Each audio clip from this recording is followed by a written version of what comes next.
তো hello guys, welcome back to my YouTube channel. আজকে চলে এসেছি নলহাটি রেল স্টেশন। আজকে ব্লগ হচ্ছে ট্রাভেল ব্লগ। যাব নলহাটি থেকে বর্ধমান, সাথে থাকো, মজা হবে। তো প্রচুর ঠান্ডা পড়েছে আজকে, আর ঘর থেকে বেরিয়ে গেছিলাম 5টার সময় করে, তাই ঘরে শ্যুটটা নেওয়া হয়নি, তাই ডাইরেক্ট নলহাটি এসে শ্যুটটা নিলাম। তো চলো টিকিটটা কাটা যাক। তো টিকিট কাটা হয়ে গেছে, এখন যাব আমাদের প্ল্যাটফর্ম। গাড়ি তো আমি দেখছি 2 নম্বরে গাড়ি আসবে, তো চলো স্টেশনের ভিতর যাওয়া যাক। তো ভাই চলে এসেছি ওভারব্রিজের ওপরে। এখন প্রচুর ঠান্ডা পড়েছে, তোমার ভাই মুখ চোখ সব ঢেকে নিয়েছে, আর জাদুর মতো হুডিটাও পরে নিয়েছে। তো উপরে চলে এসেছি, উপর থেকে একবার ভিউটা দেখে নাও। চলো এবার নিচে যাওয়া যাক।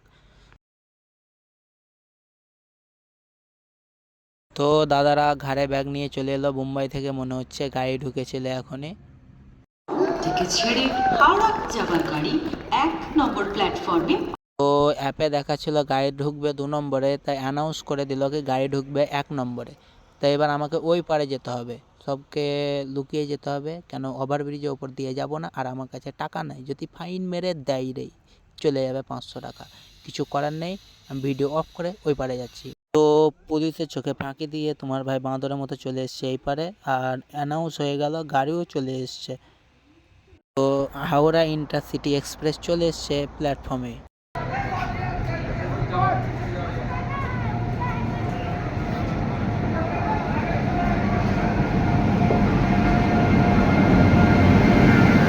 তো জেনারেল ডিব্বা পড়েছে ভাই পিছে দিকে। আর জানো তো তোমার ভাই ফকির, তোমার ভাইয়ের কাছে টাকা থাকে না, তো জেনারেলে যাব।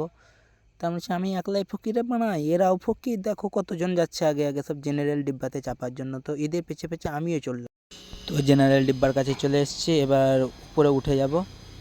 তো উপরে উঠে ভিতরে দেখছি কে কাকা দাঁড়িয়ে আছে, কাকাকে সরে যেতে বলে আমি চলে গেলাম ভিতর দিকে। তো তোমার ভাই উঠে গেছে ট্রেনের ছাদে, এটা ট্রেনের ছাদ বলে না কি বলে, হ্যাঁ ট্রেনে বাঙ্কারে উঠে গেছে। আর তোমরা বলবে কি শালা এখনও টুপি খুলছে না, ভাই প্রচুর ঠান্ডা প্রচুর ঠান্ডা, কি বলবো। এ দেখো উপরে উঠে গেছি, তো এখানে বসে বর্ধমান অবধি যাব। তো জানো ভাই তোমার ভাই ফকির, তাই চলে এসছে টাকা নিতে। কি করবো, মা দিয়েছিল 10 টাকা চা খেতে, ওটাই দিয়ে দিতে হলো, না ছাড়া মারবে ওরা আমি জানি। তো প্রচুর বিরক্ত লাগছিল বলে নিচে চলে এলাম। তা দেখো ভাই সকাল সকাল ভিউটা দেখো, কি সুন্দর ভিউ। তো ভাই চলে এসেছি রামপুরহাট স্টেশন, এই মাত্র রামপুরহাট স্টেশন ছাড়লো, আর মিডিলে কোনো ভিডিও নাই, ডাইরেক্ট দেখা হচ্ছে বর্ধমান স্টেশনে। তো চলো বর্ধমান স্টেশন। তো ভাই নেমে গেছে বর্ধমান স্টেশনে। কত ভিড় দেখছো, এত ভিড়ের মধ্যে হাঁটা হচ্ছে আমার জন্য প্রচুর কষ্টকর, কি বলবো তোমাদেরকে। তো চলে যাচ্ছি আস্তে আস্তে লিফটের করে, আর এত ভিড় কি বলবো ভাই।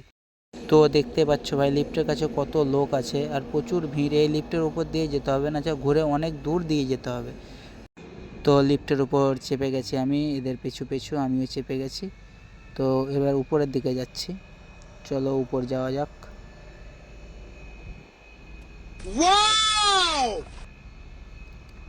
তো কেমন লাগছে দাদা তোমার কালুয়া ভাইকে দেখে? তো মনে হচ্ছে কালুয়া কালুয়া, তাও ফাঁট কম করি না, যাতে কোনো মেয়ে পটে যায়। আজ অব্দি একটা মেয়ে পটাতে পারলাম না, কি বলবো ভাই, দুঃখের কথা। তো লিফট থেকে নেমে সোজা হাঁটতে লেগেছি। তো হাঁটতে হাঁটতে চলে যাব নিচের দিকে। এ ভাইটা কি করছে মানে, ভাই দেখো ইন্ডিয়ার পতাকা কত সুন্দর লাগছে দেখতে। চলো সামনে থেকে দেখায়, আরও সুন্দর লাগবে দেখতে। আর এটা বর্ধমান স্টেশন উপরে উঠলে দেখতে পাবে।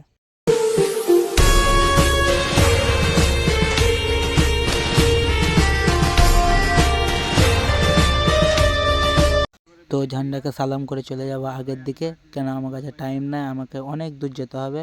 বলবো পরের ব্লগে। এই ব্লগের জন্য টাটা বাই বাই, দেখা হচ্ছে পরের ব্লগ।